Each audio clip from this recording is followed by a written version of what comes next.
So welcome everybody, and my happy thought was a win around the free on bingo last night, which is probably the first time I have not been able to be at the bingo TV Koshiko for a while. So and the other part of the good news is I had two stints replaced on Friday, and Nurse Lynn has told me to stay at home or stay close for a little bit, and I think I get released tomorrow. So everything went well, and quite happy. And unfortunately, for some reason, it was the two stints they put in 19 months ago had to be replaced, but it was good to catch that up. Any other happy thoughts? Yes, I have one. We'll go Andy and then Karen. Okay. I want to share this, and I was hoping that Rick Baderick was on, but I don't think Rick has shown up yet, has he? Not yet. Anyway, I'll talk to him later then.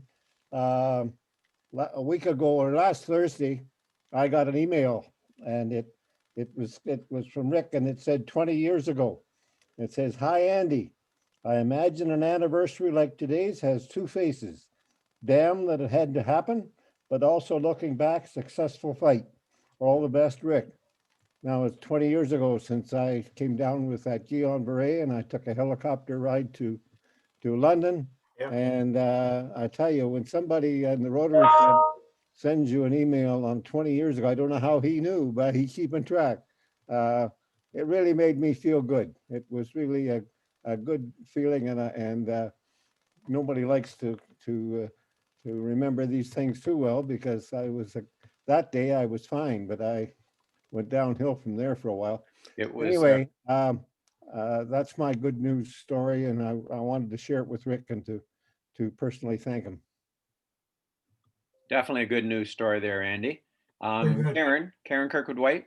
Yeah, I certainly remember that, Andy, and I'm glad to see that you've recovered so well.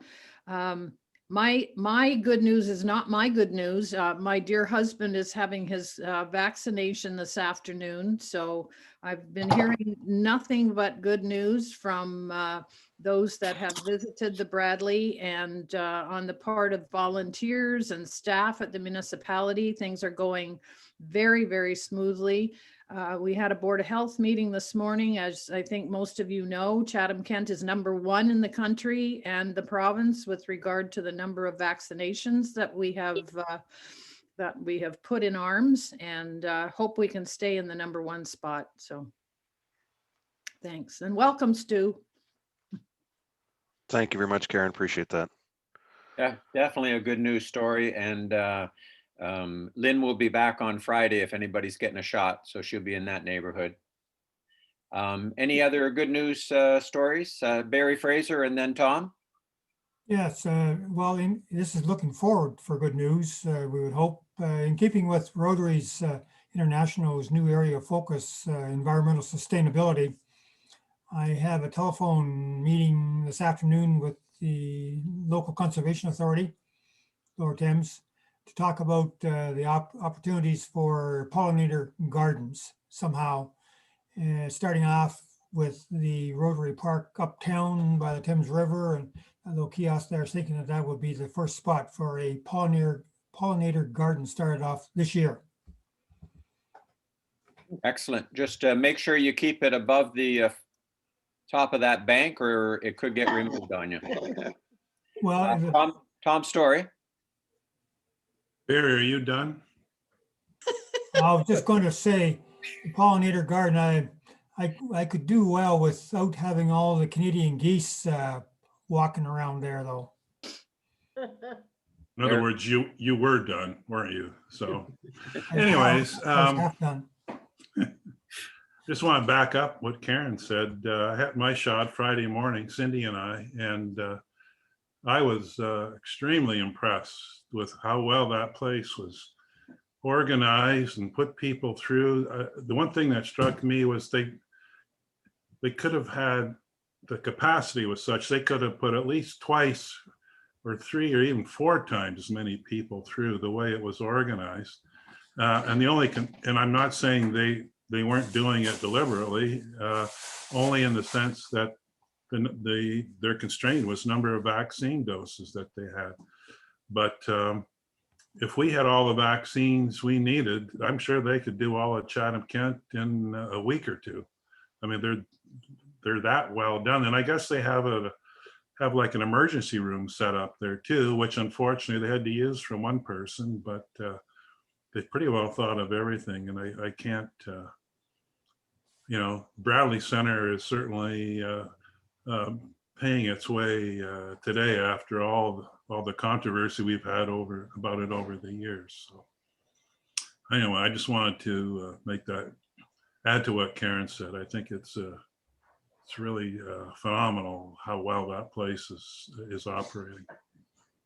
Okay, I'm going to go to Andy, then Allison, then Colin.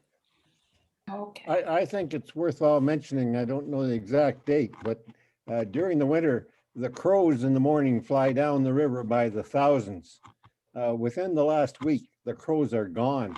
And people where they roost in Chatham, I expect are more conscious than we are, but I don't miss them, but I'm sure there's a lot of people in Chatham that miss them less than that, miss them a lot more than I do. That's a happy migration then for sure. Allison? I just wanted to say that I put there's a graphic design for Rotary groups on Facebook, and I put our Facebook 100th anniversary up there just to get some ideas. And we got all sorts of great messages of happy anniversary and happy birthday to us, including from the Rotary Club of Ahuriri, Napier, New Zealand. Wow. Rotary Club of Mission, California, the Rotary Club of Charlottesville, the Rotary Club of Newton and District Jubilee in Northwest England and Cheshire, Franklin, Pennsylvania, Charlottesville, Virginia, Niagara Falls. So we're getting all sorts of good feedback already for 100. So I'll keep passing those happy messages along, and we should have our 100th anniversary logo any day now. Great. So we can all start sharing. Thank you, Allison. Colin? Yeah, I got 3 quick things. First of all, I wanted to welcome Chandra to Rotary. First time I've seen you, so great that you're a member. Thank you very much, and nice to have you. My life isn't very exciting, but I just thought I'd update you quickly on our kids. Their lives are a little more exciting. Alec, as some of you know, is downtown Toronto and going to school. And with COVID, all they do is study. And he's got about 3 friends that are in their little bubble. And but one of the friends was directly exposed to another person that was tested positive for COVID. So Alec was quite concerned, and so was his friend, especially his friend, but who he spends every day with studying. But just today I found out that his friend tested negative. So Alec's now not worried about having COVID, but it just shows how easy it is to get it. And then our daughter Fiona, good news, she's gonna go to Ridgetown this September to the veterinary technician school there. So she's so excited. She got into all to Seneca, which is in Kings. So she found out from Ridgetown on the Thursday that she got in, and I think that was her number one choice. But so on the Sunday, I said, "Do you want me to take you to Seneca up to King City sometime so you can see the campus?" And she said, "Dad, I already accepted Ridgetown on Friday." She was so excited about going to Ridgetown, and so she's not going to live at home. I hope we're going to encourage her to be in residence or live in a house. So anyway, we were really excited for her because it was a tough program to get into. Yes. Anyway, it doesn't matter. So she's excited. So great. That's a happy. And she's just finishing high school, Colin? Yeah, she's finishing grade 12 at McGregor. Right now she's in co-op, and fortunately she's working at the veterinary hospital on Grand Ave East.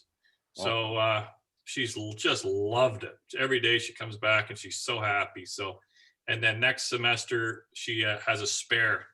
She's never used her spare, so she's basically done. So she's getting her Excellent. grad photos today. So thanks, Brett.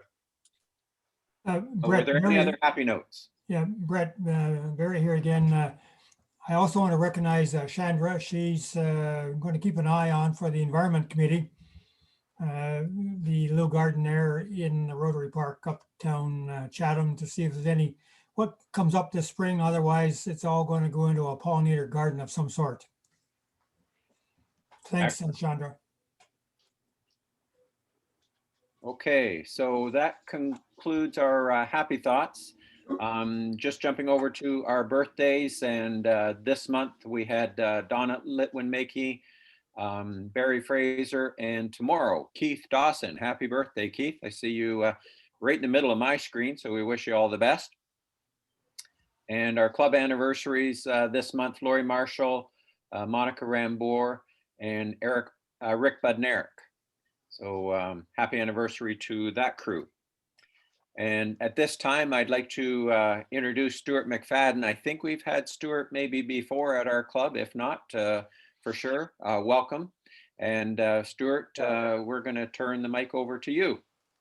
Well, thank you very much, Brett. And my good news piece, if I could share one, I got home last night and my son told me that he'd been accepted into the constructions trade program at Sarnia Lambton. So we talked about it, and he gave me the opportunity to push accept on the note that he received. So we're pretty happy about that around here. So again, well, thank you very much for allowing me to come in and have a talk about what's going on in the Economic Development Department and Chatham-Kent, the kind of health and well-being of our businesses. And I'm glad we scheduled 4.5 hours for this discussion. And just bear with me. Again, we're going to start from the beginning and take you down a path. And again, we're going to try and shorten this thing up a little bit for you. But in the beginning, when it's hard to believe it's a year. I think it's a year tomorrow. We had our very first case in Chatham-Kent, and what has changed and what has Stuart, happened. just give me a second if you would. Okay. Tom McCarthy, we got a share screen out of you. Yes, I don't want that. It happened by accident. I'm trying to get back in. If you just go to the top and what does he need to hit there? Stop share. Yeah, stop. There you go. Thank you. There we go. Sorry, Stuart. No problem at all. I think one thing we've learned over the last little while is probably the most popular thing. Can you hear me? Yeah. Or I forgot to hit my mute button. But again, we're just going to take a walk through from what's happened, and when we found out that there's going to be significant changes in the way we do business, and what did that mean to our department, and what that mean to the businesses that we support. So, the first thing we did was we identified businesses that were going to be impacted the most. Some businesses were considered necessary, so they had a little impact, but we knew others weren't. We're going to need additional support. So we got on the phone and we contacted hundreds of businesses to get the overall, what's keeping them up, what do they need, how can we support them? And that could be, where they're going to get PPE, to where am I going to get information about what is my requirements are, where am I going to get information about different programs. So we put together a website very strictly for COVID related programs that were coming down, and where people could continue to gather information. First and foremost, the number one place is Chatham-Kent Public Health Unit, and what a great job they've done for us. Then we're finding out some commonality and when we're talking to these businesses about the challenges they had. So that was good. And one of them was, I can't open my doors. I don't have an online presence, and I need to figure out a different way to do business. There was a program that the province and the feds supported through the Ontario BIA. It was called Digital Main Street, and we were successful getting funding for that. And we've helped over the last year, literally hundreds of businesses create and or improve their online presence, which is so important in today's day and age. But the problem with that is we found out that the BIA, you had to be within 1 kilometer of a BIA district in order to be able to apply to get this funding to create an online online presence. So I went to council and said, we have so many businesses that are outside of this 1 kilometer in Chatham-Kent because of our geography. we need some help, I need some dollars, and they allowed me to reallocate some dollars from base budget to be able to help support businesses outside of the BIA district to help them get online. We took a report to council, and with dozens of testimonials from people that said if it wasn't for this support, we would have not been able to do business. It would have put us under. So Digital Main Street come along, and then we got another tranche of money from the feds in the province to do it again. I went back to council, and they'd give us another $125,000. So between Digital Main Street and with what council has provided, we've probably put about $500,000 into Chatham-Kent businesses and grants, just so they have an online presence. And I think that's something was very well received and something we needed to do to keep these people going. We've had other programs that we supported. I remember the Recovery Task Force. Maybe some of you sat in on those meetings, and they had some recommendations. Council put $200,000 towards that initiative. And then we have another program called Starter Company Plus, which is if you're a new entrepreneur and you're thinking about starting up a business, and or you have an existing business and you want to expand, we go through 40 hours of training with the ability to get up to $5,000 grant. So all told, in about a year through the Economic Development Office, we have administered about $800,000 worth of grants to local businesses to help them through COVID, and to not only through COVID, but to help them to the future as well. Your online presence doesn't stop probably when COVID is in the rearview mirror for us. So that was kind of the first off, doing the triage and find out what helps and support they needed, and get it to them as quickly as we can. Now we've gone into, since the second week of January, we have visited with 114 companies representing thousands of employees. So we feel that it's a pretty good sample size, and to ask them, okay, how was 2020? What did you learn? How could we've done better? Do you have any best practices we can share with other? And I'm talking about, we're looking at all sectors from ag, processing, manufacturing, skilled trades, IT companies, from 500 employees to 3 employees. We've been conducting these meetings, and Councillor Kirkwood White we've invited our mayor and councillors to join us on these. And I think it's so important so that they can hear from the people with the boots on the street, the people that are actually dealing with it, what some of their challenges were and are, and opportunities for us to improve. I'll never forget one, we were meeting with a company in Ridgetown, and they said, one of our challenges was transportation, getting people from Chatham, or another community to Ridgetown was difficult for them. And it was one of them things that was holding back being able to hire the people that they need, which we'll talk about later. That night, there was a report that went to council, and it was talking about our rural bus system. So when councillors are sitting in on these meetings and they can hear the challenges that the businesses have, it helps them when they're making decisions around the horseshoe, and the impact that that's going to have on the businesses, because they're hearing it firsthand. It's one thing to hear it from Stuart McFadden, but when you're hearing it from that business and how passionate they are about it, then it's a challenge. There was a couple other themes that we're getting from the businesses today, some of their challenges, and one obviously childcare. Our childcare system was pretty much shut down for a while, and so mom and dad, how are they going to go to work if all of a sudden what are they going to do with their kids if they don't have another caregiver or another family member that can do it for them? So that has caused some people to stay away from the workforce, because they've had to make the decision, or in the past they had to make the decision to take care of their kids and stay home with them. So transportation, childcare, labor force. Labor force, what I would say is the number one thing we hear from people, and I'm not talking about a specific job, I'm talking all from, we need RPNs, we need PSWs, we need general laborers, we need design engineers, we need graphic, right across the board.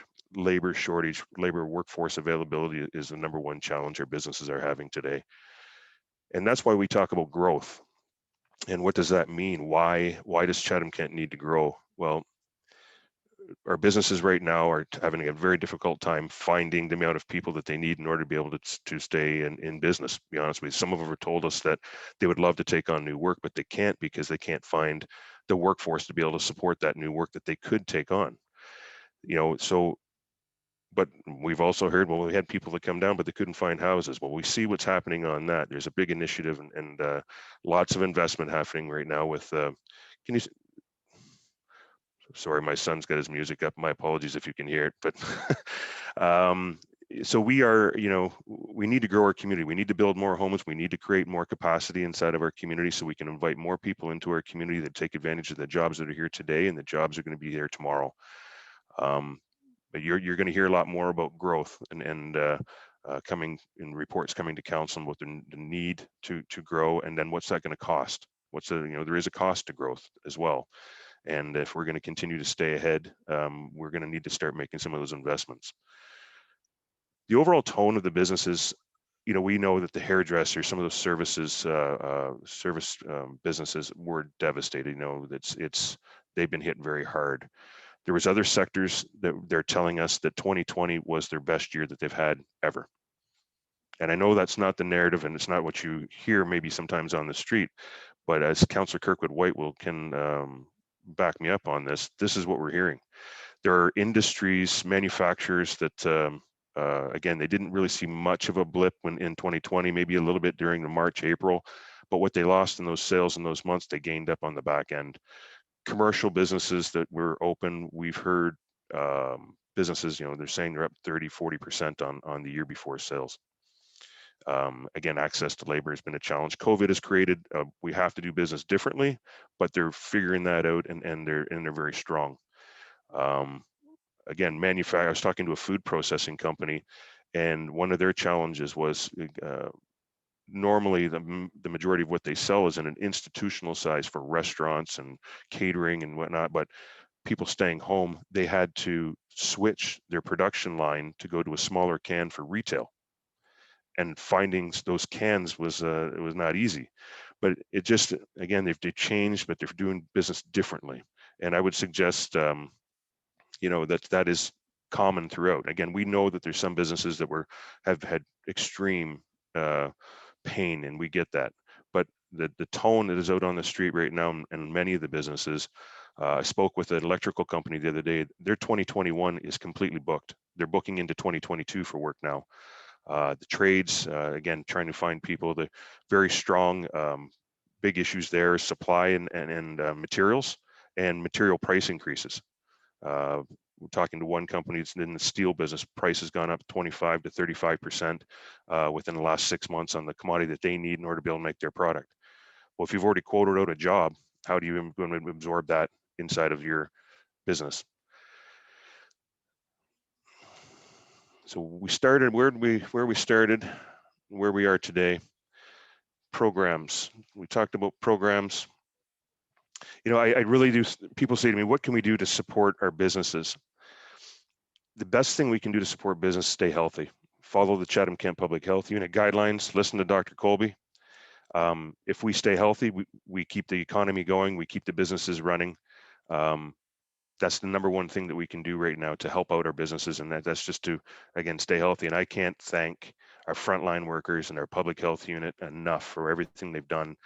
I believe that we are blessed here to have those people watching out for us, and the information that they're providing and how they're providing it, and they're working with businesses. It's COVID has taught us many things. You know, what's changed in the last while? Hard to believe that 2 or 3 weeks ago you could go down King Street and you could buy cannabis, but you couldn't get a haircut. It's just strange times, and you know, we're going to continue to learn. I think businesses have found different ways to do business because of COVID, and when we come out of this, they're going to be stronger because of it. We know many businesses have taken on new debt. We know that they've had to redo their business plan. We know that they're redo their marketing plan. They're going after a different clientele now because of the fact now they do have an online presence, which before they didn't. Things have changed for sure, but I have a lot of confidence and strength in the business community. I have a lot of confidence in the entrepreneurs that make Chatham-Kent. I believe we were very strong as a community before COVID, and that's helped us get through this. But I do not have. I don't say that without knowing the fact that there is impact on people, and there's not only a financial impact but a mental impact that I think that we're going to run into when this again maybe is in our rearview mirror. people have just been stressed, and then it's you can hear it in their voices, and I've had many phone calls with people and tears in their eyes and crying about they don't know what tomorrow's going to bring. But we work through it and we'll get through it together and find them the support that they need in order to be able to keep going. So again, it's tough to take a year of COVID and put it into a a condensed version, but that's what I just try to give you some hope that there is hope. There are many businesses out there very strong. There are many businesses out there who would love to hire more people if they can find them. There's many businesses out there looking at expanding. Again, across all sectors except for the service ones, we know that they're hurting, but it's not all doom and gloom out there. There are businesses that are doing very well, and they plan to continue in 2021. Maybe what I'm going to do is I'd rather hear from you, and I can answer some questions, and if that's fine with you, Yeah. Mr. President. Yeah, so I'll ask Karen Kirkwood-White if you have a question, and anybody else raise your hands, and I'll make a little note as to who I got to keep track of. Gotcha. Karen? Had to find the mute button. Stu, I wonder if you would share with folks a little bit about the restructuring within your department, the rationale for that, and also the focus on local as opposed to overseas, and what impact that has had on the economy locally. Yeah, thank you, Karen. Yeah, the buy local, like we always, we put a lot of in behind that from a social media perspective and from an advertising perspective, and we just reminding people. I think everybody knows about it. We forget it every once in a while. And should I go down to the store and should I get it from the local, or do I go online and order it and it's delivered from Amazon? Amazon doesn't pay municipal taxes. They don't employ municipal people.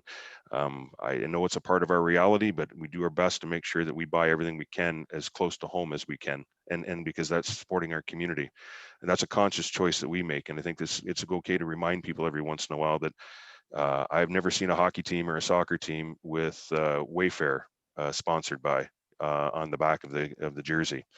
But I do see restaurants and I see businesses that are spending money into our local sports and helping out our local charities. And I don't know whether or not Amazon made a donation to United Way, but I know many businesses do. So we have really trying to just remind people again, you want to support local businesses, buy local. If you want to keep them in business, buy local.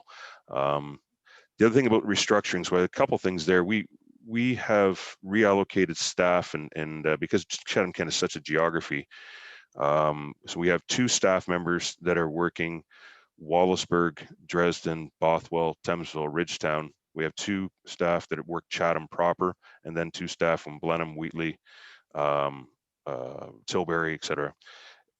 One person is focused on your Main Street businesses, so your smaller storefronts, and the other person is concentrating on your industry and ag, food processing, etc.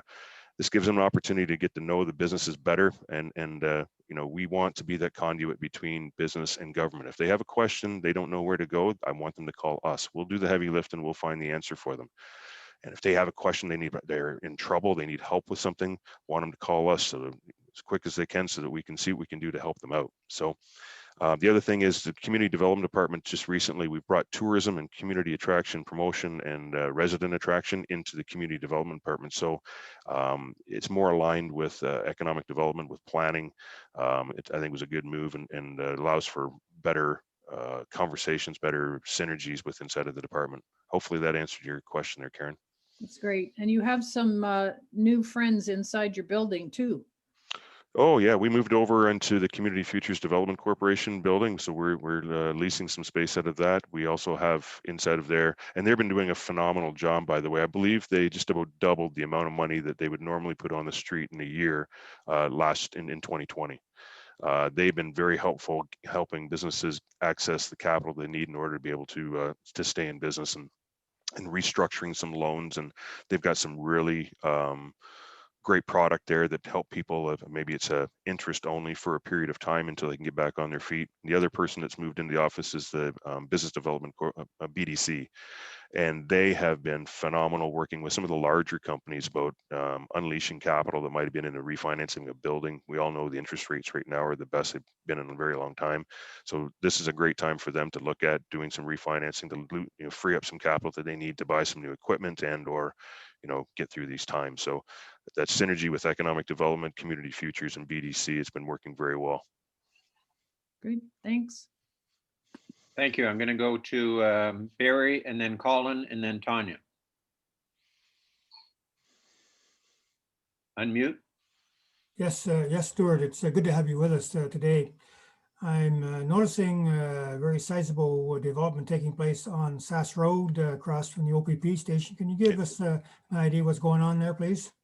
Yeah, I'd love to. Actually, I'm glad you brought that up because it is part of the narrative that's happening. They're part of the story that's happening in Chatham-Kent right now. So 2 local businessmen bought that park and it's zoned it for industrial purposes, and they're developing a industrial park.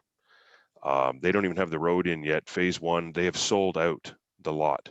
I had a group in from Windsor yesterday that would come down specifically to buy a lot inside of there, but they're gone. Phase 1 is gone. And they don't even have the road in yet. The interest that we're seeing right now from businesses outside of the community is absolutely phenomenal. We did a promotion showing up or talking about our community improvement plan, our CAP, how aggressive that is. Put it out on Friday on Facebook, Twitter. By I think it was Tuesday, Wednesday, we've had over 180 people respond to it, wanting information about Chatham-Kent, and we've been calling each individual back personally to talk to them about what their needs are, but that just bodes what's happening throughout Chatham-Kent. They bought a parcel of land. They wanted to limp in because they didn't want to make a huge, outlay a whole bunch of money and they could sit there. So they said, we'll just break it into 2 phases. Sold out. They don't even have the pipe in the ground yet. It's absolutely phenomenal. Thank you. And Colin. That's good. Hi, Stuart. You touched on industrial. I just want to touch on residential. Last night, Gail and I went for a drive. Yeah. She actually took me away from doing my puzzle. So yeah, we're all getting a little bit older.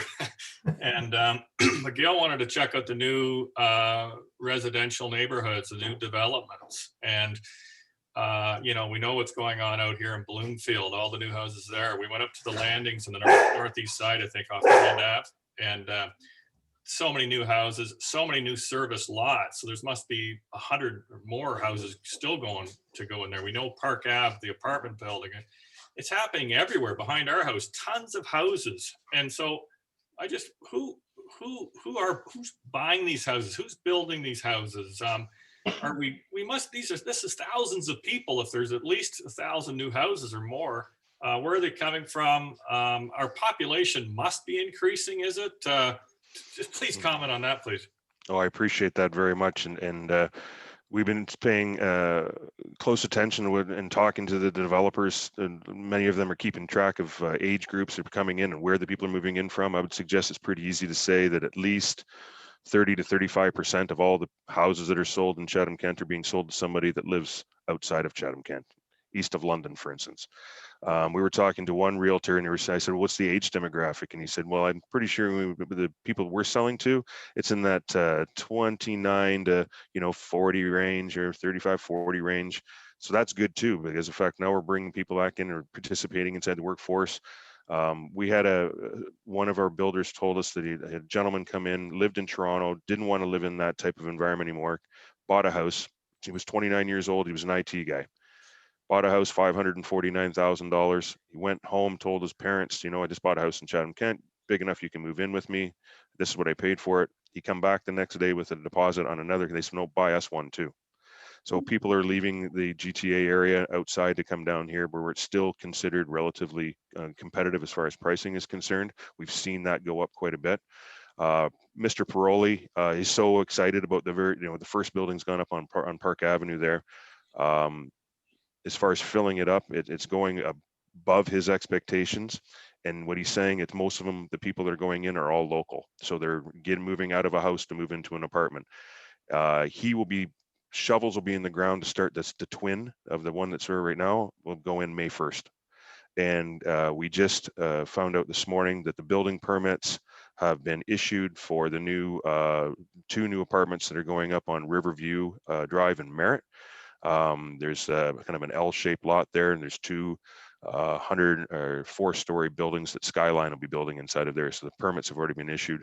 We have another one that's a 10-story that's looking on Grand Avenue, and we have in other communities as well. There's some movements happening out in Blenheim area, and with new residential. So it's very hot right now, very active. The problem is getting materials, getting labor, and us keeping up to make sure that we have the services that they require to hook into.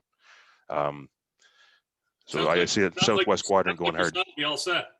Pardon me? Sounds like your son will be all set.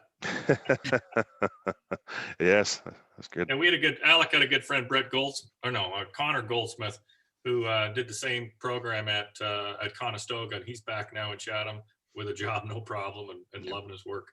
Yeah. Thank you. No, thank you. I've got Tanya and then Tom Story. Hi, Stuart. It's Tanya from the library. I just wanted to say, just as a local shopper, that the other day, Thomas Smith with Gentry Manor had posted a video, and I understand Andrew had helped him with that. It really worked. I went there. It was conveniently a payday, and I managed to drop some money there. It was pretty good. So I thought I'd give a shout out that the support you're providing to the small businesses is really working. It certainly worked on me. And the other thing I wanted to mention is, and this is to the Rotary Group, and I'm sure you're aware of this, I've been working with Audrey Ansell, who's your person for tourism and resident attraction.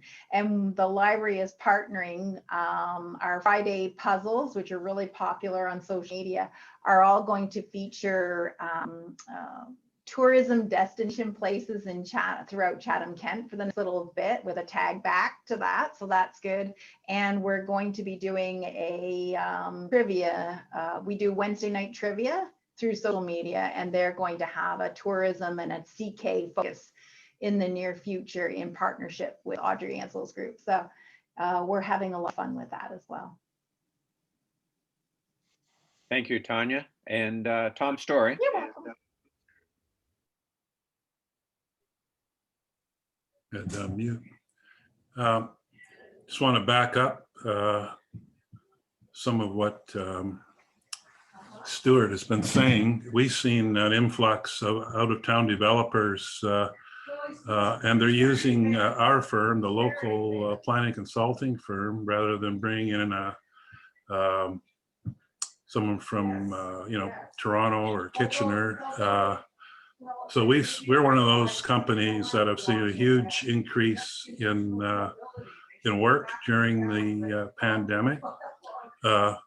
Actually, more than I can handle right now, especially with the pandemic on and still being groggy from my vaccination shot. However, not many people notice that I'm more groggy than I was before, so it's not really an issue. However, one thing I wanted to say, and Stuart, this connects to you, although we work primarily with the planning department. There's one developer from Stouffville who operates primarily in the GTA area, or did.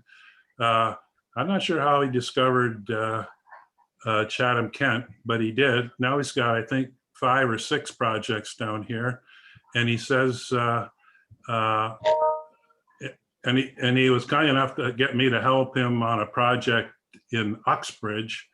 And I got to compare firsthand the development review processes comparing Chatham-Kent to that area and the GTA in general. And he told me he's never been anywhere else where projects get reviewed and go through the development review process as quickly as they do here.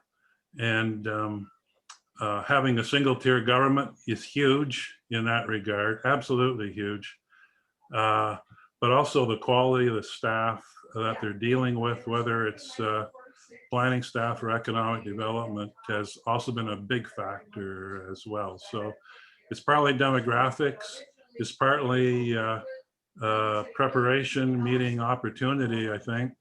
And we were prepared. The only downside, I can tell you, I'm sure Karen will back me up on this, and Stuart as well, is that this is sort of caught Chatham-Kent flat-footed.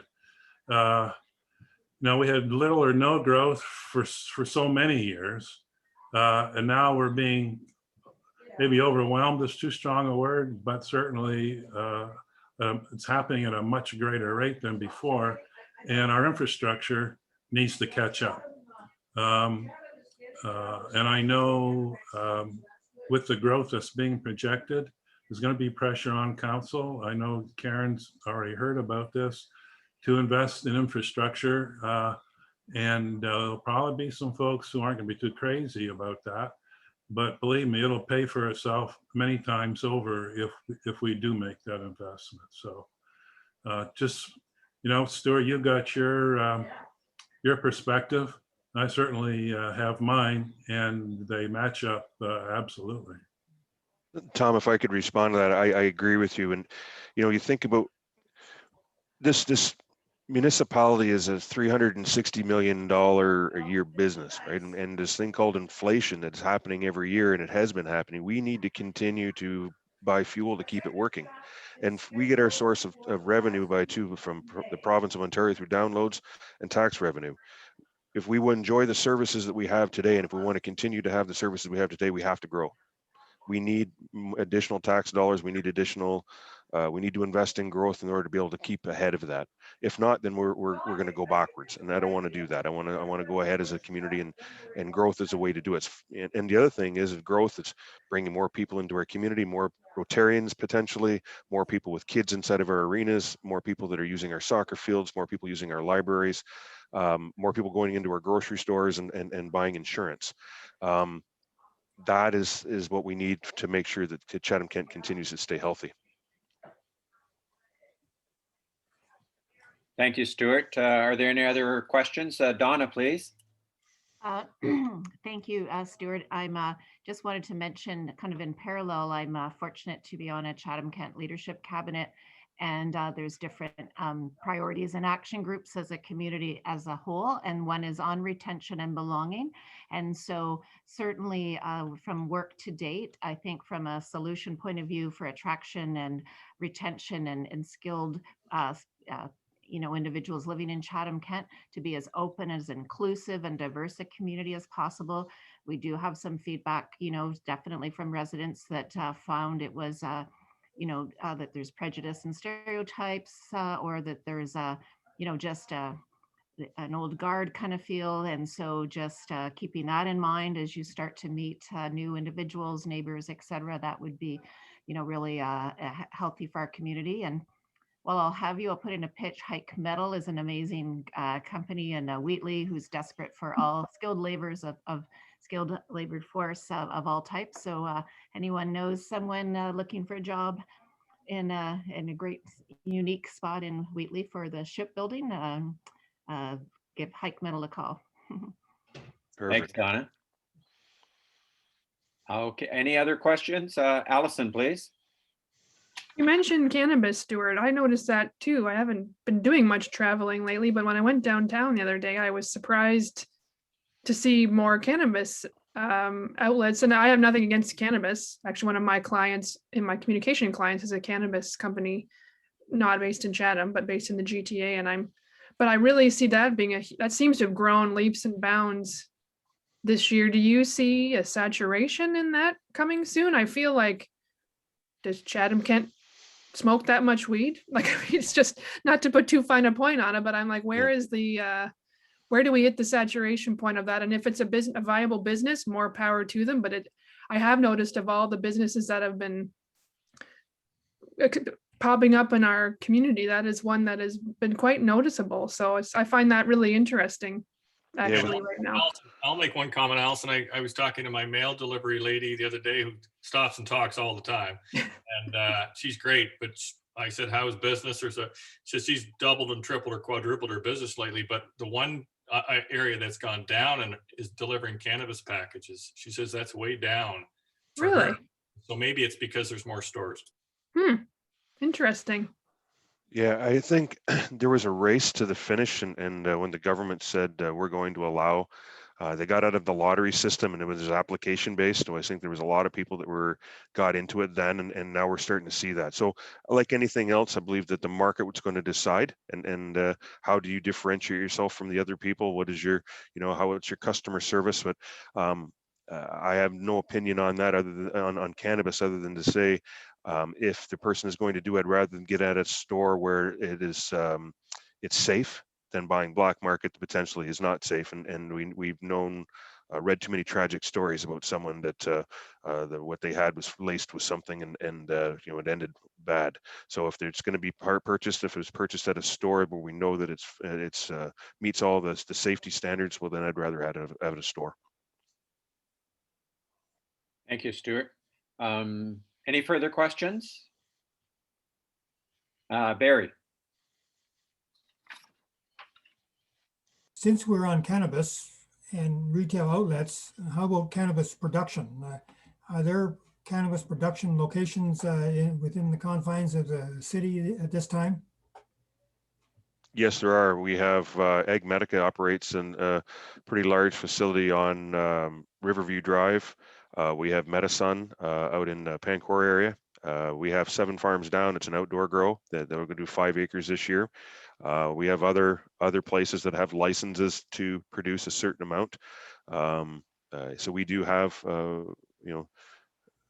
multiple places within Chatham-Kent that are growing cannabis at this point in time. Again, with the first one, the outdoor one, there was a project that started just outside of Wheatley last year.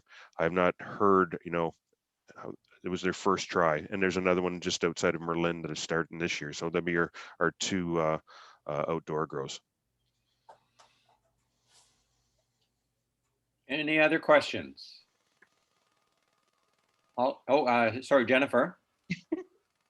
I just like to say that for people coming into the city, like the Fries and ourselves, we've been very welcome, but also we have got ourselves involved with the community.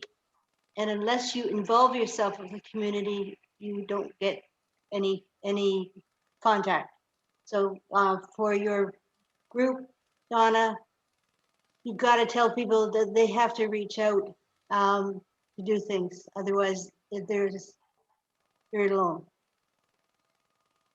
And I love being a member of the Rotary. Perfect. Okay, I'll ask Karen Kirkwood-White if she would thank our speaker, please. Be happy to do that. Actually, on behalf of the whole club, Stu, I just want to thank you very much for joining us today and sharing the good news of what's happening, not only within the Economic Development Department, but within the municipality as well. And I have to say that one of the advantages of being a retired municipal councillor and not having a full-time job is the pleasure that I've had participating in these virtual corporate calls that Stuart has been arranging with the local businesses. And I think I've probably participated in at least 80% of them over the last year. And it's been a real pleasure. Last Friday, actually, I was on a call with 2 councillors from West Grey about our small home development that we're hoping to build on Taylor Avenue. They were calling for some information about that. And during the conversation, we got off on other topics about what else are you doing in Chatham-Kent. So I happened to mention about the virtual corporate calls that we're doing here. And I subsequently got a phone call from our CAO letting me know that 2 councillors from West Grey had called him to ask if they could borrow that great idea that we were doing here in Chatham-Kent. So accolades to Stu and his team. It's been great to get to know the members of his team on these calls. And thank you very, very much, Stu, for filling us all in today on what's happening. I appreciate that. And those corporate calls mean so much. we need to understand what's happening, not think we know what's happening. And the only way we're going to do that is by talking to the people that are in the trenches and doing it every day. And I learned something every time that I have a conversation with the business. And again, if all of a sudden you start finding common things that are coming out of, we've done 114 as of the end of day Monday. We start hearing common themes. It's going to provide us with direction and maybe things that we should be doing differently, or how we go about doing things to make sure that we're meeting the needs of those who pay our wages, and that's the businesses and the taxpayers of Chatham-Kent. So it's a program that I think it's absolutely necessary, and again, hopefully it's value added for them as well. But I do appreciate those words. Thank you. Wonderful. Thank you very much, Stuart. Really appreciate you making time to come to our club virtually. And I think just by the number that we have on our call today, I can tell that everybody's very interested in hearing what's going on. And I know as far as development, I live on Morning Glory, and just down at the end of me, I think I've got 9 new houses being built that will probably all be occupied in short order here. So just one other note I want to make. The board has approved one of our 100th anniversary committee ideas, which is going out to 5 of the local high schools, that being Pines, Pancor, John McGregor, CKSS, and Chatham Christian School. And we are going to be making a bursary available to 5 students at each school. The request is that they either be continuing their education or moving in towards a skilled trade. So we are trying to bring some focus to the skilled trades as well. The bursary, this would be awarded hopefully in June, in the neighborhood of about $250 towards whatever. We are going to ask the students to write a letter about community involvement and how they feel about Chatham-Kent. And we're going to ask the schools to select the 5, only because one of my worries is if the letter comes in from Pancor High School, I can't read it. So I've sent them a message and asked them if they wouldn't mind if they could interpret the 5 top ones and pass those along to us. We would appreciate that. So quite happy to advise that that's on the go. We're working on a couple of other things for next year, and that's on the agenda as well. So just a shout out, I presume it goes through maybe the guidance office whenever these things get approved for the students to make application to that. The other thing I wanted to reach out to our group about is we need to twist a few arms. If we have anybody that would like to get onto the board, please let us know. We would love to have you on the board. And we as well are looking to replace Denise Spadato as our club secretary. Denise is planning to stay with the club, just needs to step back a little bit. Work and family need to take a little more priority just now. And Denise has been doing a great job for us. So if we have anybody that would consider club secretary, please reach out to me and let me know. Next week, we have Allison Monroe, who is coming to us from the Children's Treatment Center. She is a therapeutic recreation staff member, so she'll be letting us know things that are going on that side of things. And I'd already sent out a message with regard to April 24. Both the District 6380 is doing an environmental thing and like with a watershed cleanup. And CK has sent something out. They're doing a CK pitch in. So it kind of works great for both of us. We're going to try and put a team out, quite possibly with the help of Chatham Sunrise. We're waiting to hear a little bit from them. And but save that date, April 24.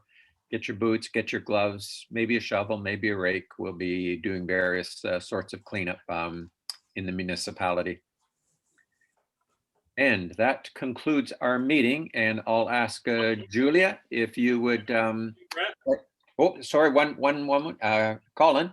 Yeah, and Stuart, feel free to sign off if you want. We know you're a busy guy. So thanks for the call. Oh, I know Jennifer's looking for speakers, right, Jennifer? I wonder if we could get a builder on. You know, we had Steve Carroll as the real estate agent, and Stuart touched on what's going on, but it'd be really cool to get a builder and have specific stories about who are some of their clients coming to Chatham and that kind of stuff. I know Dave Ewald. I could always ask him, but I didn't know if anyone else knew of any in it. Why don't you message me? Sounds good. Yeah, I think Jennifer, we're booking into May. Yeah, May. Yeah. Well into May. I got it all organized. Okay. And Everybody's helping. Great Chandra, job. just give me a shake of your head. I think you're in for early May, May 5 or something. Okay. Okay, anything else? Julia, if you would mind, please.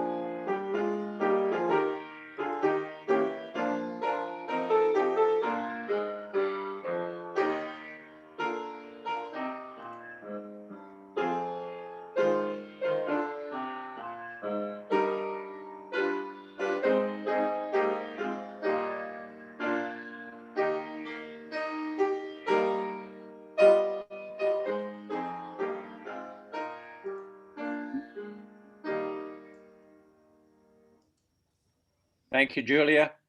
Thank you, everybody. Stay safe.